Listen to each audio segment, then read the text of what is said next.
Bonjour à tous, aujourd'hui on est là pour un petit update lecture des 8 derniers jours à peu près. J'ai hésité à faire un bilan du mois, sauf que clairement il m'en manque beaucoup. Enfin, il y en a beaucoup que j'ai rendu soit au boulot, soit que j'ai prêté depuis. Donc ça faisait beaucoup d'imagettes à ajouter et je trouve ça un peu moins clair, un peu moins fluide. Donc j'ai préféré faire les 8 derniers jours, il y en a déjà pas mal. Et il y en a déjà qui sont absents malgré tout. Donc je ferai le bilan du mois, je pense, la semaine prochaine. Surtout qu'il y a certains livres sur lesquels j'aurais aimé faire des focus un peu plus longs. Et ça, faut que je les reprenne au boulot, donc ça devrait pas trop tarder. Cela dit, ces 8 derniers jours, j'ai déjà lu pas mal. J'ai eu du bon en plus, du très bon, et du varié. Alors si vous regardez la vidéo de la palle d'octobre, disons que je suis pas hyper mal, mais je suis pas hyper bien non plus. Enfin, je suis partie vers d'autres sphères pour pas mal de choses, mais bon. On va commencer avec un qui était dans la palle d'octobre, que j'ai lu assez rapidement. C'est Les Entremondes. La lumière est pas top aujourd'hui. Malheureusement, c'est un peu l'hiver et il fait un peu froid. Et la lumière n'est pas là. Mais bon, on fait comme on peut. Les Entremondes, donc le premier tome, c'est L'Hôtel Invisible de Sean Astley, qui est paru chez Lumen. J'étais hyper curieuse de le lire parce que déjà le teasing qu'il y avait eu par Lumen à l'époque, juste avant la sortie, voire quand même quelques mois avant, m'avait bien attirée. Et de toute façon, enfin, faut avouer que Lumen me séduit régulièrement. Et là, ça n'a pas fait exception. J'ai vraiment bien accroché. On suit Cameron qui est un jeune garçon d'une douzaine d'années qui, alors qu'il rentre du collège, tombe sur un endroit un peu spécial. C'est un hôtel qui a les mêmes, on va dire, logos, ouais, on va dire logo, que la clé qui lui reste de son père qu'il n'a pas vu depuis des années. Et alors qu'il va finalement entrer, découvrir un peu ce monde, il va découvrir vraiment pourquoi ses rêves qu'il fait depuis quelque temps ont une raison, une signification. Et ça va l'emmener dans un autre monde, dans un monde absolument passionnant. Franchement, si vous aimez voyager, vous allez avoir envie de rejoindre cet hôtel. Il y a de l'action, il y a de l'aventure. On voyage à travers pas mal de pays. Cameron est plutôt attachant. C'est pas du tout un héros de base. Il a peur de tout. Enfin, il est très peureux. Il est très peureux. Il a une liste des pires morts possibles. Et elle est assez impressionnante d'ailleurs, cette liste. Vraiment, enfin, que vous dire, j'ai vraiment aimé le lire. Je suis curieuse de lire la suite, sachant qu'il n'y a pas un cliffhanger de fou à la fin. Vous avez une certaine résolution malgré tout. Même si on a envie de lire la suite, enfin, on n'est pas non plus hyper frustré par cette fin. Vraiment un très bon premier tome. Ouais, je suis curieuse de lire la suite et vraiment je trouve que c'est un bel univers qui a été créé là. Ensuite, on reste chez Lumen avec la surprise reçue la semaine dernière. Oui, j'ai dû le recevoir le vendredi et je l'ai lu dimanche après-midi d'une traite. Alors, si vous ne le savez pas, je suis complètement fan de Sarah Dessen. Ça fait au moins 15 ans que j'en lis. J'étais très triste de voir que PKJ, puisqu'elle était chez Pocket, ouais, n'en publiait plus alors qu'elle continue d'en publier aux États-Unis. Et ma flemme faisait que j'avais pas envie de les lire en anglais, que de toute façon j'avais d'autres choses à lire, donc voilà. Et quand Lumen a sorti il y a 6 mois, euh, Once, Once and All, dont j'ai fait la chronique il y a pas si longtemps que ça, enfin quand même, j'étais vraiment super heureuse de voir que Lumen reprenait les traductions de cette autrice. Et donc, quand Lumen a sorti, enfin, a commencé à teaser pour Never Again, j'étais plus qu'impatiente. Et voilà, je l'ai reçu, je l'ai lu dimanche. Et je l'ai lu d'une traite parce que c'est Sarah Dessen et qu'on y prend toujours autant de plaisir. On suit Sydney. Sydney, elle a son grand frère qui est le mec le plus beau, le plus charismatique du coin. Enfin, vraiment, elle est admirative devant ce grand frère. Tout le monde l'aide en fait. Jusqu'au jour où il commence à tourner de plus en plus mal, au point de provoquer un accident et d'avoir un procès et de faire une victime. Sauf que la famille de Sydney va n'en avoir toujours que pour son frère, au point d'occulter finalement un petit peu cette victime, ce que Sydney n'arrive pas à faire. Sydney, elle n'arrive pas à passer à autre chose, elle n'arrive pas à pardonner finalement à ce frère et à casser, enfin à oublier l'image de ce grand frère. Elle décide de changer de lycée, de quitter le lycée très bourgeois privé où elle était pour rejoindre le lycée public du coin.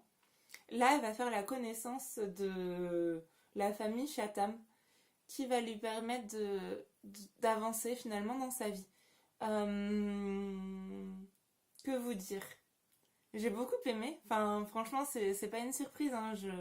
Sarah Dessen, c'est toujours un bonheur à lire. Elle traite toujours des thèmes un peu durs, des thèmes voilà, qu'on aime bien voir dans le young adult et qui permettent d'avancer, de réfléchir aussi sur ce qu'on pourrait faire. Là, on parle beaucoup du pardon, de comment on peut pardonner un acte ignoble et, euh, et passer à autre chose, comment on peut grandir finalement et comment rester intégré dans cette famille finalement. Il y a d'autres choses aussi qui vont être abordées dedans. Évidemment, je ne vous les dis pas puisque le principe c'est de les découvrir en lisant le livre. Sydney, c'est une héroïne qui est vraiment attachante, qui est émouvante.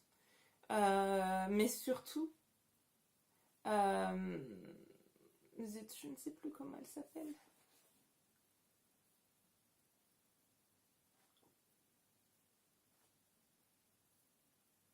Mais surtout Leila donc la jeune fille qu'elle va rencontrer, la Chatham, Leila Chatham, euh, est vraiment intrigante. Enfin, elle m'a bien plu parce que je trouve qu'elle est forte et que à côté de ça, elle fait des très mauvais choix, mais elle a quelque chose. C'est pas le meilleur Sarah Dessen, mais ça reste un très bon cru et voilà, en plus la couve est toujours aussi fabuleuse. Bref, vous pouvez foncer et découvrir le nouveau Sarah Dessen. Je vais passer un petit peu au manga, tant qu'à faire. Euh, alors, j'ai continué après la pluie. Donc là, il m'en manque un puisque j'ai lu 4, 5 et 6. Donc là, j'ai 5 et 6 puisque j'ai déjà rendu le 4. Si vous connaissez pas cette série, on suit Akira. Akira, c'était une jeune sportive. Elle courait jusqu'au jour où elle s'est blessée au tendon d'Achille. Et là, elle est passée à autre chose. Enfin, elle s'est fait embaucher dans un restaurant familial où elle est tombée amoureuse du patron qui a donc quasiment le double de son âge, qui a le double de son âge, qui n'a rien de particulier. Il n'est pas beau gosse, il n'est pas incroyable. Enfin, c'est un homme normal, un peu, voire un peu moins que la normale finalement, puisque il n'y a rien de particulier en fait. Il est fatigué, il a pas de talent particulier, mais voilà, elle est amoureuse de lui. Et c'est cette histoire qui est relatée. Et il y a un truc qui fait que on accroche complètement. Akira, elle est hyper attachante. On a envie de voir comment cette histoire va évoluer. Et donc là, j'en suis au tome 6. Il en restera donc 4 avant que la série soit finie. Je prends toujours autant de plaisir à lire cette série et finalement les tomes sont plutôt courts. Donc on les dévore et on a hâte de lire la suite. En manga que je n'ai pas ici, que j'ai déjà rendu, j'ai aussi lu Relife, tome 5 et 6. Ting ting, je les afficherai là. Pareil, donc on suit un personnage dont j'ai oublié le nom qui a 27 ans, 28 ans, par là, la fin de la vingtaine, et qui a plutôt raté sa vie dans le sens où bah, il n'a pas de boulot, il ment à son entourage parce qu'il ne veut pas admettre qu'il est au chômage. Et un jour, on lui fait une proposition, c'est pendant un an retourner au lycée. Il doit avoir 27 ans parce qu'il me semble que c'est 10 ans en arrière. Bref, il retourne au lycée pendant un an. Il a l'apparence, etc. Sauf qu'il a gardé les souvenirs et le corps de... Enfin, les capacités de lui adulte. Et on suit cette aventure. Donc là, j'en suis au tome 5 et 6. C'est toujours un plaisir. C'est très étonnant au début puisque c'est un manga qui est complètement en couleur. Donc ça surprend un petit peu au début, mais finalement c'est très agréable. Bref, je crois que ce sera une série en une quinzaine de tomes. Et je prends toujours un grand plaisir à les lire. Ils sont un peu plus gros qu'Après la pluie. Et j'attends la suite avec impatience. Comme toujours, je trouve que ça traite de thèmes assez importants, assez forts, puisque notre héros n'a pas réussi à garder son travail, à s'intégrer, parce qu'il a vu les ravages du harcèlement au travail et que ça l'a complètement dégoûté de ce monde. Et à côté de ça, on voit que bah, c'est pas facile de retourner au lycée contrairement à ce qu'on pourrait penser, puisqu'on a tendance à dire ouais, on est adulte, c'est bon, le lycée c'est facile, on pourrait y retourner comme ça et tout gérer. Et non, pas du tout. Enfin, il y a quand même 10 ans qui sont passés et vous, comme moi, si ça fait une dizaine d'années que vous n'êtes plus au lycée, bah ouais, ce serait pas si facile que ça d'y retourner. On n'a plus forcément les codes, on n'a plus en tête bah, toutes nos leçons et on n'a peut-être plus autant la capacité non plus d'apprendre tous nos cours. Donc voilà, je trouve ça intéressant comme façon de penser et comme travail là-dessus. Tant que j'y suis, je continue avec les livres que je n'ai pas sur moi, avec Plastique Apocalypse de Arthur Ténor. C'est un court roman qui est paru il y a quelque temps chez... je ne sais plus.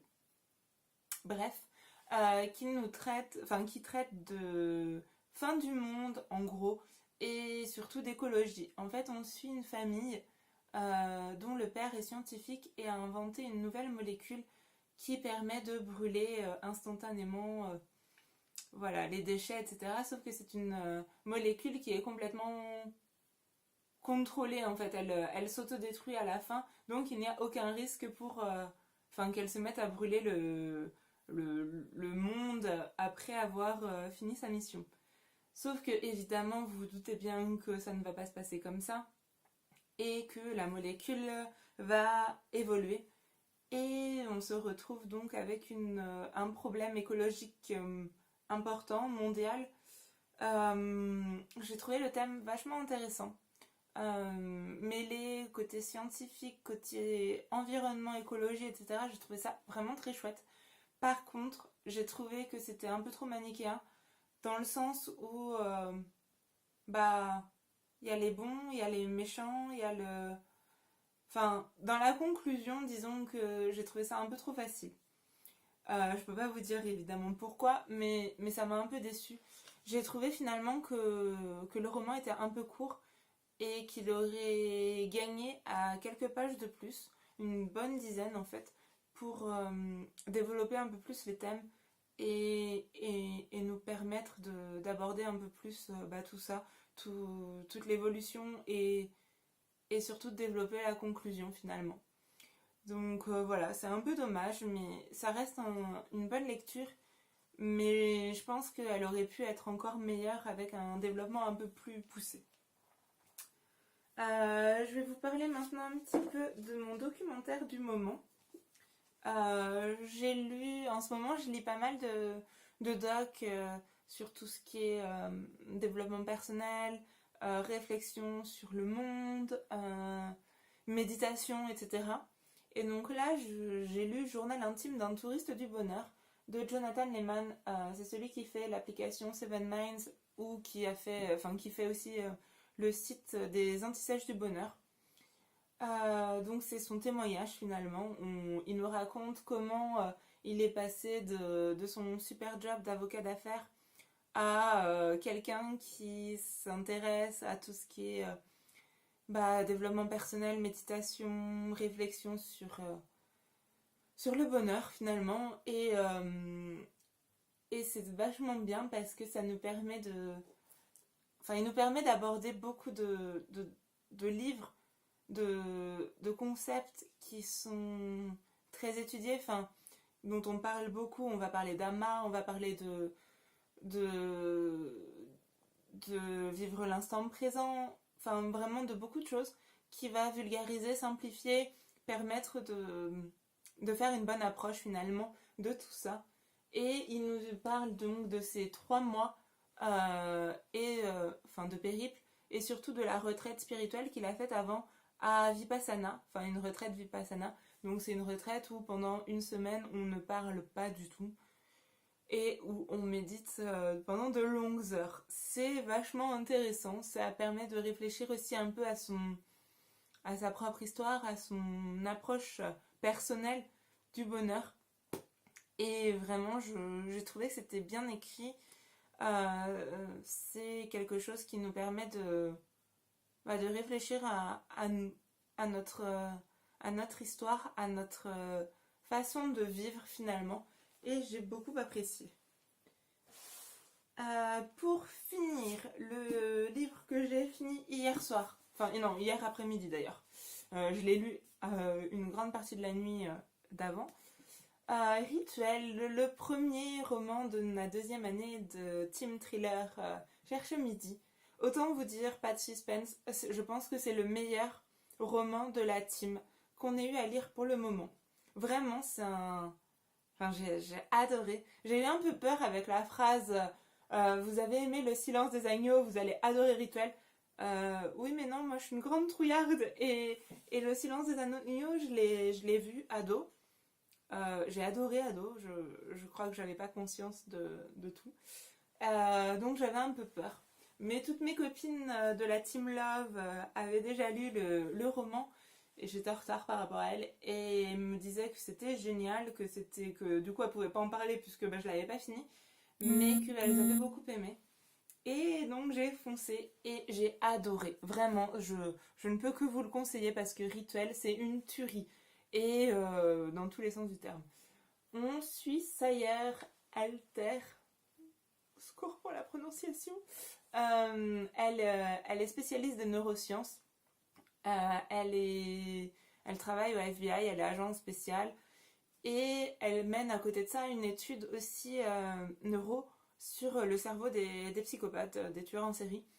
Parce qu'elle est persuadée qu'il y a un lien, qu'on pourrait repérer en fait les psychopathes, les tueurs en série, via leur cerveau. Alors qu'elle est en train de faire ses analyses, elle va être appelée pour une scène de crime qui est très particulière. Elle arrive dans une maison où on a trouvé une jeune fille qui n'a plus que la peau sur les os, qui a visiblement été enfermée pendant très longtemps dans une cage. Et en plus de ça, autour, il y a des symboles mayas un peu bizarres. On lui a injecté à cette pauvre jeune fille des drogues hallucinogènes qui sont utilisées par les chamans d'Amazonie. Autant vous dire que ça fait beaucoup d'éléments un peu spéciaux. On va donc partir à la recherche de ce tueur qui va laisser des indices à l'attention de Sayer et qui va assez vite être logiquement un tueur en série. C'est vraiment addictif. En fait, ce qui est bien, c'est que ce livre, vous le commencez et vous le dévorez. C'est assez dur de le quitter. En plus, moi j'ai adoré le côté mythologique qui se mêle, puisqu'on va avoir donc la mythologie maya, mais pas que. Et autant la mytho maya, je la connais pas bien, autant les autres qui vont être abordées, c'était des choses que je connaissais et qui m'ont beaucoup plu de retrouver dans ce livre. Sayer, c'est vraiment un personnage, une héroïne qui est hyper attachante parce que elle a vécu des choses qui ne sont pas faciles. Elle a du mal à s'en remettre. C'est vraiment une héroïne qui est un peu cassée, un peu fêlée. Et on a envie de l'aider, on a envie que tout se passe bien pour elle. Elle va faire équipe avec Vic. Vic, c'est pareil, c'est un héros qu'on... Enfin, je suis curieuse d'en savoir un peu plus sur lui par la suite. Sachant que Rituel, donc c'est le premier tome d'une série sur Sayer qui va commencer au Cherche Midi. En 2019, il y aura le prochain, ce sera Sacrifice. J'ai hâte et je suis super heureuse de voir qu'on va retrouver ces héros parce que vraiment j'ai trouvé que l'enquête elle marchait super bien, qu'il y avait quelque chose qui faisait que c'était complètement...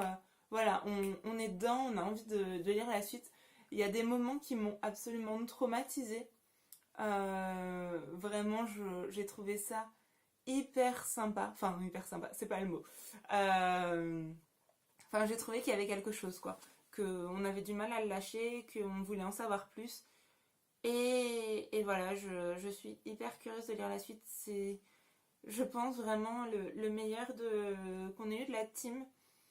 Du coup, Benoît, cherche midi. Le prochain, je sais pas comment vous allez faire pour qu'on aime encore plus. Parce que là, le book talk qui va avoir lieu dessus va être super encourageant. Enfin, ça va super bien commencer parce que vraiment, j'ai trouvé ça génial. Voilà, on finit sur cette note-là. Comme vous avez pu le voir, ces 8 jours de lecture ont été plutôt positifs, plutôt pas mal. J'ai lu pas mal aussi, je trouve que je m'améliore. Enfin, je pense que le fait d'avoir repris pas mal les transports m'a beaucoup aidé. Il me reste encore beaucoup de choses à lire. Là, j'ai bien profité de ce mois un peu off au boulot pour avancer mes lectures comme je le voulais. Autant vous dire que là, je vais repartir sur une période un peu plus obligatoire, enfin avec des lectures un peu plus obligatoires pour le boulot. Ma prochaine lecture, c'est une lecture pour le boulot d'ailleurs.